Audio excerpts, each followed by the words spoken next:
ইসরায়েলের প্রধানমন্ত্রী Benjamin Netanyahu বরাবরই মধ্যপ্রাচ্যে নিজের দেশের নিরাপত্তাকে সর্বোচ্চ অগ্রাধিকার দিয়ে থাকেন। তার দৃষ্টিতে যদি কোনো দেশ পরমাণু শক্তি অর্জনের পথে এগোয় তবে তা ইসরায়েলের অস্তিত্বের জন্য সরাসরি হুমকি। এ কারণে তিনি ইরাক হোক বা ইরান সবসময় তাদের পরমাণু কর্মসূচি নিয়ে সরব থেকেছেন এবং সমাধানের জন্য বারবার যুক্তরাষ্ট্রের সহায়তা চেয়েছেন।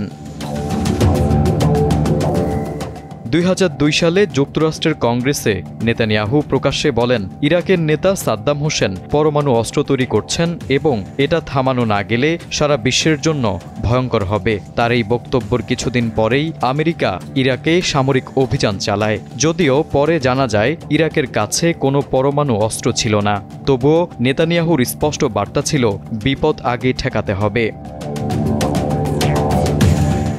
ঠিক একই ধরনের শঙ্কা নেতানিয়াহু এবার দেখাচ্ছেন ইরান প্রসঙ্গে। তার ভাষায়, ইরান যদি পরমাণু বোমা বানাতে সক্ষম হয় তাহলে শুধু ইসরায়েল নয়, গোটা মধ্যপ্রাচ্য এবং বিশ্ব অনিরাপদ হয়ে পড়বে।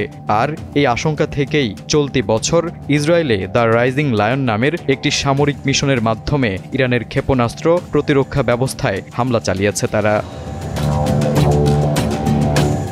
তবে ব্যাপারটি যে কেবল নিরাপত্তা সংশ্লিষ্ট তা নয়। নেতানিয়াহুর এই যুক্তরাষ্ট্র নির্ভরতা অনেকটাই কূটনৈতিক ও রাজনৈতিক কৌশলও। ইসরায়েলের নিজস্ব পরমাণু কর্মসূচি থাকলেও তারা কখনোই তা আনুষ্ঠানিকভাবে স্বীকার করে না। অথচ অন্য কোনো দেশ সেই পথে এগোলেই নেতানিয়াহুর দৃষ্টিতে তা হয়ে ওঠে বড় হুমকি।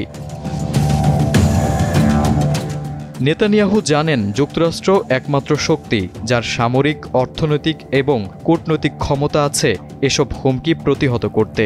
এর সঙ্গে যুক্ত হয়েছে যুক্তরাষ্ট্রে সক্রিয় ইসরায়েলপন্থী শক্তিশালী লবিং গ্রুপ। সবচেয়ে গুরুত্বপূর্ণ বিষয়, যুক্তরাষ্ট্রের সাহায্য চেয়ে নেতানিয়াহু নিজেকে ইসরায়েলি জনগণের কাছে একজন শক্ত নেতা ও দেশের রক্ষক হিসেবে তুলে ধরেন। এতে আন্তর্জাতিক মহলে যেমন ইসরায়েলের অবস্থান শক্ত হয়, তেমনি দেশের ভেতরেও তার রাজনৈতিক অবস্থান আরও মজবুত হয়। তাই নেতানিয়াহুর এই যুক্তরাষ্ট্র নির্ভরতা একসঙ্গে নিরাপত্তা, কূটনীতি ও নিজের রাজনৈতিক স্বার্থ রক্ষার কৌশল বলে মনে করছেন বিশ্লেষকরা। তারেক আজিজ, সময়ের আলো।